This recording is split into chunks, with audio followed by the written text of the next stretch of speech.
네, 오늘은 노동시장 살펴보도록 하겠습니다. 최근 시장이 많이 흔들리고 있지만 그럼에도 아직은 과도하게 노동시장에 대한 우려가 커지고 있다라고 보기는 좀 어렵습니다. 여러 가지 이유가 있겠지만 일단 샤메 법칙에 부합을 했죠. 그럼에도 정작 샤메 룰을 만든 경제학자 샴은 이번엔 다를 수 있다라고 한 발을 뺀 입장이고, 그 외에도 여러 가지 실업기간이 늘어났고 근로기간은 줄었고 임금 상승률을 둔화되는, 어찌 보면 연착륙에 대한 미련을 못 버린 시장 참여자들이 많은 것 같은데, 그들이 주장하고 있는 몇 가지 근거들을 이번 7월 BLS 고용 데이터를 자세히 살펴보면서 한번 뜯어보도록 하겠습니다. 먼저 7월 고용 증가폭 21만 4천 명으로 시장 컨센 대비 크게 하회를 했고요. 실업률은 4.3, 뒷자리까지 하면 4.25%가 나왔습니다. 제일 먼저 보여드렸던 게 이제 수정되는 부분이죠. 5월달이 27만 2천에서 21만 6천으로 5만 6천 건 하향 조정이 됐고, 직전 달이죠. 6월달도 20만 6천에서 17만 9천으로 2만 7천 정도 이렇게 또 하향 수정이 되었습니다. 그러니까 23년 작년도 전체 평균을 놓고 봤을 때 대략 30만 건 정도가 하향 조정이 되었고, 7월달과 12월달을 제외할 경우 대부분이 22% 정도 하향 조정된 결과를 가져왔다. 이렇게 봐야 되고요. 따라서 지금 BLS 헤드라인 데이터가 앞으로 변동될 수 있다, 이런 주장은 사실 어불성설이다, 이렇게 말을 할 수가 있겠죠. 오히려 하향 조정될 가능성이 더 크고, 이번 달 11만 4천 건이 나왔지만 물론 높아지는 사례도 한두 개는 있었습니다. 그럼에도 전체적인 추이 자체는 대부분 하향 수정되는 경향이 많다, 이렇게 봐야 되고, 웃긴 건 이 BLS 보고서 자체에 대한 신뢰성입니다.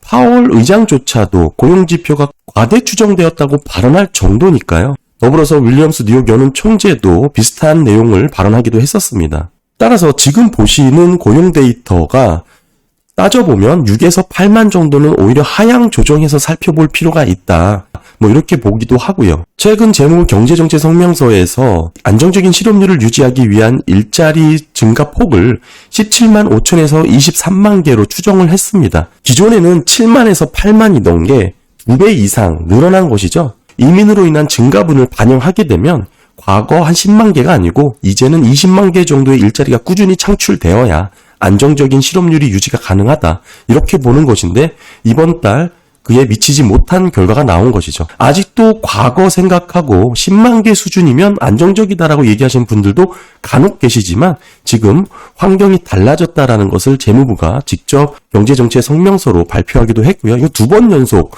발표하기도 했었죠.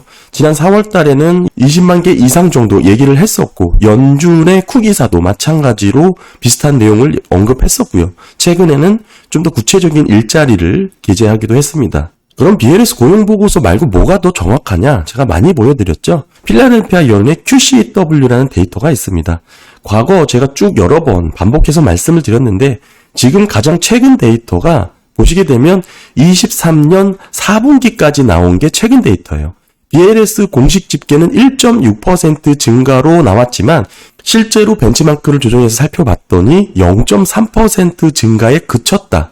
한마디로 괴리가 상당히 크다라는 것이죠. 공식 통계보다 과대평가되었을 가능성을 재차 확인해주고 있다, 이렇게 말씀을 드렸고, 이런 부분은 우리가 보고 있는 지금 고용 데이터 자체의 모집단 구성 비중이 표본 추출 오류가 발생했다라는 부분, 제가 누차 말씀을 드렸고, 이에 필라델피아 연준이 QCW 통계를 통해서 좀 더 근사치에 근접한 조기 벤치마크 취업자 수를 통해서 살펴보고 있다, 이렇게 말씀을 드리고 있죠. 그러니까 쉽게 말씀드리면 지금 보고 계시는 7월 BLS 헤드라인 고용 11만 4천보다 더 낮을 수 있다라는 것이고, 그 얘기는 실업률이 더 치솟을 수도 있다, 이렇게 해석을 해야 되겠죠. 보통 헤드라인은 우리가 CES 조사로 하죠. 그러니까 기업 조사 기준을 활용합니다. 다만 실업률이라든지 경제활동 인구는 가계조사를 대상으로 활용을 하고 있고요. 물론 샘플이 큰 거는 기업 대상 조사가 큽니다. 그렇기 때문에 일반적으로 기업 대상은 66만 개 정도의 사업장을 대상으로 하고 가구 대상은 6만 정도로 하기 때문에 우리가 헤드라인 자체를 기업 대상 조사로 확인을 하고 있죠. 다만 기업 조사는 복수의 직업을 모두 다 반영을 하게 되고, 가계 조사는 여러 직업을 가지고 있어도 이를 한 개로 반영을 하게 되죠. 그래서 우리가 표본이 큰 66만 6천 개의 사업장을 대상으로 조사를 하는 기업 대상 조사를 헤드라인으로 보고 있긴 하지만 응답률이 현격히 떨어졌다 이겁니다. 43% 수준이고 그에 비해 가구 대상은 표본은 적지만 응답률이 아직도 70% 가깝게 나오고 있습니다. 뭐 이런 부분 다 우리가 종합해서 살펴봐야 되고 좀 더 세부적으로 일자리를 들여다보실 때 이렇게 구분해서 보시면 돼요. 23년 기준으로 민간이 만든 일자리와 정부가 만든 일자리의 비중 차이를 어느 정도 감을 갖고 보시면 되는데 인간은 75%, 정부는 25% 정도의 비중을 갖고 있다. 이렇게 보시면 됩니다.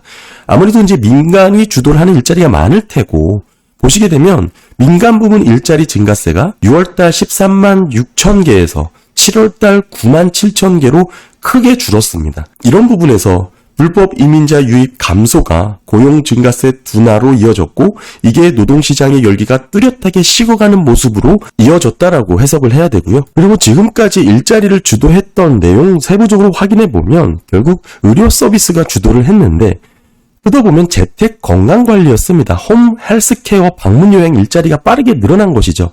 이게 뭐 재택 건강관리 수요가 늘어난 부분도 있지만 사실 뭐 미국인들이 모두 요양보고사 될 것도 아니고 이렇게 특정 섹터에 과도하게 쏠림이 있는 데이터는 어느 정도 강한 고용시장이라고 확대 해석하는 부분에 있어서 매우 주의해야 된다. 이렇게 저는 보고 있고요. 따라서 이런 섹터를 잘 보시면 됩니다. 이번 달 7월 고용보고서는 교육과 헬스케어가 사실 지난달이 8만 2천에서 7만 9천으로 하향 조정이 되었거든요. 그리고 이번 달 여기서 5만 7천으로 줄어든 부분이 있습니다. 정부 일자리도 사실 7만에서 4만 3천으로 제법 크게 하향 조정이 되었고 여기서 17,000으로 급격히 감소를 한 것입니다. 따라서 어찌 보면 지난달 고용보고서가 꽤나 강하게 나왔던 모습은 이렇게 하향 조정이 되면서 사실은 그렇게 고용시장이 강하지 않았다라는 것을 얘기해주고 있는 거고 이번 달 그렇게 하향 조정된 것에서 더 감소했다라는 게 의미가 있다라고 봐야 되겠죠. 더욱이 이제 3개월 이동평균의 고용자 수도 지금 보시게 되면 17만 건으로 집계가 됐습니다. 뭐 지난달이 16만 8천보다 조금 상승했다고 하지만 이게 의미가 없는 게 원래 직전 달이 17만 7천이었거든요. 여기서 하향 조정이 된 것이에요. 그러니까 따라서 지금 21년 2월 이후 최저치까지 떨어져 있는 이 3개월 이동평균의 고용자 수라는 것은 상당히 의미가 있다. 사실 지금의 17만 명의 고용자 수는 뭐 분기 평균이 약 26만이었으니까 이보다 현저히 낮은 수준이죠. 그리고 아까 말씀드린 잠재 고용 수준으로 추정되는 20만 명보다도 낮은 수치입니다.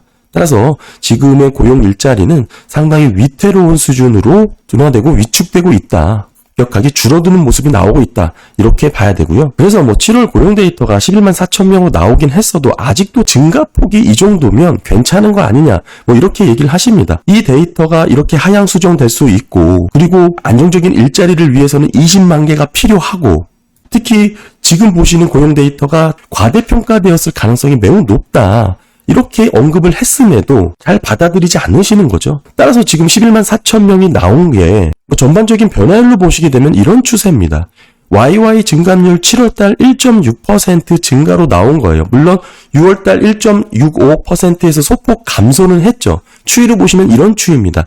아직도 증가는 하고 있다. 증가세가 둔화되긴 했지만 아직도 일자리가 늘어나고 있는 거 아니냐. 따라서 미국 경기가 급격하게 둔화될 일은 없다. 이렇게 주장을 하시는 거죠. 좀 더 세부적으로 보면 MOM 7월달 0.07인데 6월달 0.11에서 소폭 감소를 했습니다. 뚜렷하게 줄어드는 패턴이 나왔고요. 따라서 지금 헤드라인으로 보고 있는 비농업 고용, 기업 대상 조사의 고용 증가율은 경기 침체 직전에 급격한 하락이 나타나는 게 아니에요. 그러니까 대부분의 경우에는 일부 감소하는 패턴, 지금처럼 이 정도 줄어드는 모습이 나오고 점진적으로 이루어진다 이거죠. 때로는 거의 감지하지 못할 정도로 미세하게 줄어드는 모습이 나옵니다. 그리고 90년대, 01년, 08년, 20년대 이 경기 침체 사례에서 보게 되면 이런 기업 대상 고용 증가율은 경기 침체가 진행된 이후에 갑자기 급격하게 하락하는 패턴이 매우 동일하게 나타났어요. 따라서 지금 보시는 헤드라인 데이터만으로 경기 침체를 예측한다라는 것은 어렵습니다. 고용 데이터는 후행 지표예요. 따라서 경제가 이미 침체에 진입한 후에야 급격한 변화를 나타냅니다. 그렇다면 손 놓고 있을 수 있냐? 그럴 수 없다 이거죠. 좀 더 디테일하게 쪼개보고 세부적으로 데이터를 확인해보는 여러 가지 방법들을 제가 꾸준히 말씀을 드리고 있잖아요. 그래서 더 중요하게 보는 부분이 우리가 가구 대상 조사입니다. 물론 이번 달은 6만 7천이 증가하는 것으로 나왔습니다. 그럼에도 실업률이 4.3으로 나왔다는 것은 상당한 의미를 갖고 있다. 지금 고용률은 직전 달보다 더 떨어졌죠. 가구 대상 조사도 변동성이 있기 때문에 이렇게 늘지 않았다면 실업률은 더 치솟을 수 있었다. 이렇게 봐야 되는 것이죠. 아까 기업 대상 조사와 달리 가구 대상 조사는 감소 추세가 조금 뚜렷하게 나타납니다. 보시게 되면 23년 11월 16만 1866을 기록한 이후에 뚜렷하게 감소 추세가 나타났고 지금 80년, 90년, 01년, 08년 경기 침체 시 반복되던 상황이 이번에도 뚜렷하게 재확인되고 있는 겁니다. 기업 대상 조사와는 달리 이 감소 추세가 제법 뚜렷하게 나타나고 있다. 이렇게 봐야 되는 것이고요. YY 변화율은 7월달 0.03% 증가입니다. 우리가 헤드라인을 보게 되는 기업 대상은 플러스 1.6%였거든요. 그거에 비해서 가구 대상은 0.03% 증가에 그쳤다 이겁니다. 사실 직전달 0.12 증가해서 더 둔화가 된 것이고 사실상 0% 부근에 근접했고 마이너스 구간의 진입을 앞두고 있는 그런 상황입니다. MOM 변화 보시면 더 뚜렷한데요. 0.04% 증가하긴 했지만 어느 정도 변동성을 보이고 있죠. 하지만 뚜렷한 감소 추세, 저점과 고점을 낮춰가면서 뚜렷한 감소 추세를 보여주고 있습니다. 이것만으로도 어느 정도 기업 대상 조사보다는 조금 더 우리가 뚜렷하게 경기 침체 징후를 확인해 볼 수 있지만 이 가구 대상 조사 실업 사유 중 해고의 비중을 잘 살펴보면 더 유의미한 시그널이 나온다. 제가 여러 번 말씀을 드렸죠. 지금 80년대, 90년대, 00년대, 08년대 대부분 마이너스 구간에서 플러스 구간으로 반전이 됐을 때 경기 침체 구간에 진입했다. 아주 뚜렷한 시그널이다라고 말씀을 드렸고 지금 이런 모습입니다. 여전히 YY 변화율 전달 대비 오히려 크게 증가를 했고 이게 실업사유 중 해고 증가율이 추세가 뚜렷하게 플러스권역으로 증가하고 있는 게 나타난 겁니다. 평상시는 이게 계속 마이너스권역에 있거든요. 그러나 이렇게 플러스로 반전이 되면 과거 사례처럼 어김없이 경기 침체 구간으로 진입했다. 이건 조금 더 우리가 디테일하게 살펴볼 수 있는 경기 침체 징후 시그널로 해석을 할 수가 있고요. 그러다 보니까 샤메 법칙에 부합을 하게 됐습니다. 7월달 0.53%포인트가 기록이 됐고 특히 이제 이런 샤메 법칙, 실업률은 경기에 후행하는 특성이 있지만 방향을 한번 잡으면 그 흐름이 강하게 지속되는 경향이 있습니다. 따라서 이 가속화의 문제이기 때문에 이런 가속화 측면에서 이해를 해본다면 이미 변곡점을 넘어섰다라고 봐야 되고 앞으로 점차 고용시장에 대한 민감도가 커질 수밖에 없다. 이렇게 해석을 해야 됩니다. 이 얘기죠. 검은 선이 이제 실업률이고 파란 선이 36개월 평균입니다. 실업률이 이제 상승 추세에 진입을 했다 이겁니다. 검은 선이 파란 선 위로 마감이 됐을 때 실업률이 어김없이 상승 추세에 진입을 했고요. 더욱이 89년 이후 연준의 금리 인하 사이클의 실업률 추이를 놓고 봤을 때 소프트 랜딩으로 이어진 것은 단 한 차례죠. 이 파란 선 보시면 점차 실업률이 낮아졌잖아요. 이게 1995년입니다만 제가 누차 강조했듯이 95년, 97년 사례는 장단기 역전이 아니었다. 따라서 우리가 금리 인하를 했을 경우는 이때가 포함이 되지만 실제 경기 침체 전망하는 데 있어서는 제외하는 게 바람직하다. 나머지는 모두 경기 침체로 끝났다. 지금 금리 인하 사이클 접어들면서 실업률 추이 잘못된 방향, 즉 실업률이 상승할 방향으로 갈 가능성이 매우 높다. 이렇게 해석을 해야 되고요. 더불어서 경제활동 참가율 이번 달 62.7이 나왔습니다. 소폭 증가하긴 했지만 팬데믹 이전 평균에 아직 미치지 못하게 됩니다. 실업률을 계산하는 식을 다르게 표현해보면 경제활동 참가율이 높아지면 실업률이 높아지게 됩니다. 그럼 아직도 팬데믹 이전보다 낮은 경제활동 참가율을 보이는 게 무슨 의미를 가질까 우리가 살펴봐야 되는데 경제활동 참가율이 낮은 이유 자체가 경제활동 인구가 늘어나지 않아서가 아니다라고 계속 말씀드리고 있죠. 핵심 노동 인구의 경제활동 참가율이 이미 팬데믹 레벨을 상회했고 02년 2월 이후 최고치를 경신할 정도입니다. 따라서 이미 가계의 소득은 충분하지 않다는 것을 이것만 봐도 지금 여실없이 보여주고 있고 초과저축은 이미 소진되었죠. 일자리를 찾으러 나오는 사람이 더 많아졌다라는 것이고 이 비중 자체가 이미 팬데믹 이전 수준을 상회했다라는 것입니다. 결국 이런 상황에서 실업률이 높아지고 있다는 것은 해당 연령층, 즉 핵심 노동 인구에게 일자리를 충분히 만들어주고 있지 않다라는 의미라고 해석을 해야 되고요. 이런 고용률의 YY 변화를 보시게 되면 이제는 0%를 가리켰지만 마이너스권역으로 진입을 앞두고 있는 상황이죠. 사실 우리가 실업률을 많이 보지만 실업률에는 잠재 취업 가능자라든지 잠재 구직자가 비경제 활동 인구로 빠지기 때문이죠. 경제활동 인구는 계속 늘어났다고 말씀드렸잖아요. 근데 비경제활동 인구는 정체가 되어 있습니다. 이런 부분을 유념해서 살펴봐야 되는데 비경제활동 인구 중, 즉 통계적으로 실업률에 포함이 안 되는 부류입니다. 취업을 원하는 잠재 취업자는 23년 3월 저점 이후에 반등 추세가 이어지고 있습니다. 지난달 대비 증가를 했고 YY 보시면 6.78%로 뚜렷하게 늘어나고 있는 거 확인이 되시죠. 이런 잠재 취업자는 실업률에 포함이 안 되는 그런 부분이 있다라는 거, 이게 늘어나고 있다라는 것은 언제든 실업률이 급격하게 치솟을 수 있다라는 것을 내포하고 있고요. 또 하나 구직 단념자도 있습니다. 일할 의사가 있음에도 취업이 안 돼서 구직을 포기한 사람들이죠. 이게 증가 추세에 있다라는 것이죠. 취업을 희망하지만 노동시장의 조건 등이 맞지 않아서 구직 활동을 포기한 사람입니다. 일자리가 잘 안 구해져서 이에 실망해서 노동시장을 빠져나간 부류인데 이런 부분이 실업률에 포함이 안 된다는 것은 매우 의미가 있겠죠. 따라서 지금 실업률이 낮게 유지되더라도 그 의미가 퇴색될 수밖에 없는 거고 이를 포함하게 된다면 실질적인 실업의 증가로 이어질 수밖에 없다. 보시게 되면 23년 3월을 저점으로 빠르게 늘어나고 있습니다. YY로 보시게 되면 7월 증가율이 17.8% 보였고요. 6월달 15.3보다 2.5%포인트가 높아졌죠. 계속 저점을 높이면서 구직 단년자 증가 추세가 늘어나고 있다는 것을 보여주고 있습니다. 이러한 변화는 노동시장의 어려움이 지속되고 있음을 여실없이 보여주는 내용이고 구직 단년자가 저점을 찍었다라고 말씀을 드렸잖아요. 24년도 3월 달에 크게 낮아졌는데 구직 단년자가 30만 건 이하로 떨어진 역사적 사례가 몇 번 되지 않습니다. 94년 이후에 7번에 불과했는데 모두 보시게 되면 굵직한 경기 침체를 앞두고 이렇게 급격하게 떨어지는 패턴이 나왔습니다. 그리고 저점을 찍고 계속 증가하는 추세가 이어졌다 이거죠. 그러면서 경기 침체에 진입했던 모습이 여실없이 이번에도 반복이 되고 있다. 이렇게 말씀을 드리고요. 이런 과거 패턴을 보면 경기 침체 전 변동성이 확대되고 이렇게 최저치를 기록 후 증가하는 사례가 매번 동일하게 반복됐는데 이번에도 마찬가지다. 이렇게 봐야 되겠죠. 24년 3월 구직 단년자는 갑자기 01년 9월 이후 최저 수준으로 급격하게 떨어지는 모습이 나왔습니다. 좀 이상하죠? 2월달에서 3월달 그리고 4월달 변화 보시면 상당히 이례적이다라고 볼 수밖에 없습니다.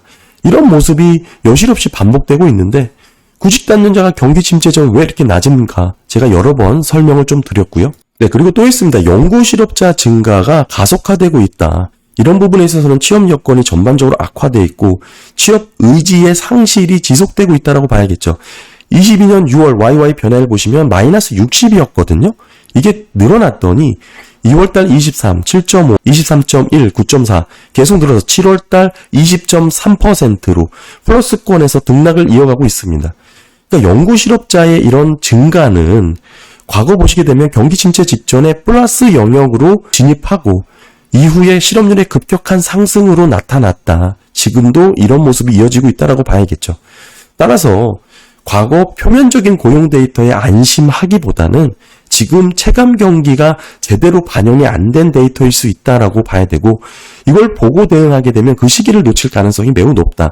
따라서 매번 경기 침체에 대응을 하지 못한 그 이유가 여기에 있다라고 봐야 됩니다. 지금 일자리를 원함, 현재 일할 수 있음, 그러나 비경제 활동 인구로 집계되는 추이도 보시게 되면 지난달 대비 5.17%나 더 증가를 했습니다. 이게 23년 3월 저점 이후 36.8%나 증가한 수준이거든요. 어느 정도 변동성을 보이지만 저점 이후 증가 추세가 지속되고 있다. 이렇게 봐야 되고 그러다 보니까 7월 광의 실업률 6시수로 살펴보면 직전달 대비 0.4%포인트나 크게 상승을 했습니다. 보시게 되면 6월달만 하더라도 7.4였는데 이게 7.8까지 지속게 된 것이고 21년 10월 이후 가장 높은 수준으로 들어섰습니다. 이런 와중에 시간당 임금 상승률은 YY 3.6% 증가고 전업이 0.2% 증가로 나왔습니다. 주간 평균 근로시간 마찬가지로 증감률로 따지면 마이너스 0.3, YY도 마이너스 0.3% 감소하는 것으로 나왔고요. 이 두 개를 정리를 해보면 이런 모습이 되겠죠. 어느 정도 시간당 임금 상승률은 전년 대비 3.6% 상승하면서 낮은 증가율을 기록하고 있지만 임금 상승세가 약해지고 있다. 앞으로 인플레이션 압력도 낮아질 가능성이 높다. 이렇게 봐야 되고 어느 정도 MOM으로도 긍정적인 모습이 나왔습니다. 이게 시간당 임금 상승률이 0.2% 늘었지만 주간 평균 근로시간이 0.3% 감소했기 때문에 더하기 빼기 해보면 상쇄가 되겠죠. 오히려 마이너스 폭이 더 크기 때문에 결국 소득에 미치는 영향이 부정적으로 작용했을 가능성이 크다. 이렇게 봐야 되고 지금 시간당 임금 상승률이 YY 7월달 3.63%로 떨어져 있는 수치고요. 3개월 이동평균으로 봤을 때 대략 한 4% 수준으로 우리가 볼 수가 있고 사실 이 정도 수준에서도 공공연 IT 버블이 나타났다라는 거 제가 누차 말씀을 드리고 있죠. 평균 주당 노동시간 이번 달 34.2로 낮아졌습니다. 추세적인 감소가 꾸준히 진행되고 있다. 이렇게 봐야 되고요. 지금 레벨 08년 금융위기 직전과 비슷한 수준까지 떨어져 있습니다. 사실 7월 일자리 증가 좀 세부적으로 살펴보면 모두 정규직 일자리가 늘어난 것으로 집계가 됐습니다. 실업률이 4.25%로 상승했지만 보시게 되면 파트타임이 많이 줄었죠. 따라서 일시적 해고일 가능성이 있기 때문에 이번 실업률을 그렇게 크게 두려워할 필요가 없다라고 주장하는 내용이 여기서 나옵니다. 풀타임이 44만 8천 늘었고 파트타임이 32만 5천이 줄었기 때문이죠. 투잡, 쓰리잡 늘었고 자영업자도 늘었습니다. 그런데 제가 쭉 과거 데이터를 보여드릴 텐데 한번 추이 보세요. 6월달입니다. 풀타임이 줄고 파트타임이 늘었죠. 5월달입니다. 풀타임이 줄고 파트타임이 늘었습니다. 4월달 풀타임이 크게 늘었고 파트타임이 많이 줄었죠. 3월달 풀타임이 줄고 파트타임이 늘었습니다. 1월달도 마찬가지 패턴이죠. 2월달도 마찬가지입니다. 지금 7월달은 파트타임이 줄긴 했지만 어느 정도 변동성을 보인다. 이렇게 봐야 되고 전체 추이로 봐야 된다 이거죠. 지금 풀타임이 늘긴 했지만 그렇다고 해서 풀타임 자체가 구조적으로 턴어라운드 되는 모습이냐? 그렇지 않습니다. 풀타임 7월달 YY가 마이너스 0.37%로 여전히 마이너스 영역에 머무르고 있고 물론 전월 대비 풀타임 고용이 소폭 증가했습니다만 연간 전체 추세로 놓고 봤을 때 여전히 하락세를 보이고 있다. 마이너스 영역에 머물러 있다라고 해석을 해야 되고요. 아직 저점을 찍고 반등하는 모습은 나오고 있지 않습니다. 이게 경기 침체 전 풀타임이 줄어드는 게 전형적인 모습이죠. 전달 대비 늘긴 했지만 변동성일 수 있다라는 것이고 투잡, 쓰리잡을 보시게 되면 급격하게 늘어나는 거 보실 수가 있는데 이러면서 실업률이 상승하게 되는 것이죠.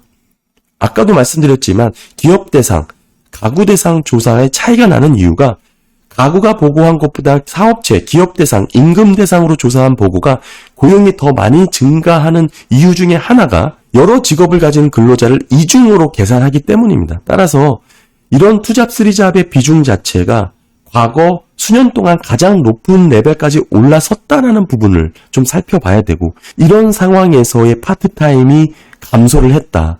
상당히 의미를 갖고 있다라고 오히려 이렇게 봐야 되는 것이죠. 따라서 정규직 일자리가 이렇게 늘어난 부분은 전체 추이로 봤을 때 그렇게 크게 의미 있는 그런 부분은 아니고 일정 부분 변동성을 보이는 수치로 해석할 여지가 있고요. 파트타임이 줄어든 부분도 마찬가지입니다.